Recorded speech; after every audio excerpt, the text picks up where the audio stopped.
മനസ്സിൻ്റെ വേഴാമ്പൽ ഒരു മാരിക്കുയിലിനെ പ്രണയിച്ചു പോയി. പൂവമ്പലത്തിൽ പൂജയ്ക്കു പോകുമ്പോൾ പൊന്നും മിന്നും നിന്നെ അണിയിക്കും ഞാൻ.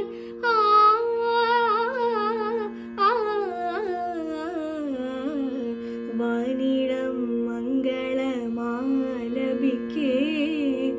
ഓമനേ നിന്നെ ഞാൻ സ്വന്തമാക്കും. ഈരന്മേഘം പൂവും കൊണ്ട് പൂജയ്ക്കായി ക്ഷേത്രത്തിൽ പോകുമ്പോൾ പൂങ്കാറ്റും സോപാനം പാടുമ്പോൾ പൂക്കാരി നിന്നെ കണ്ടു ഞാൻ.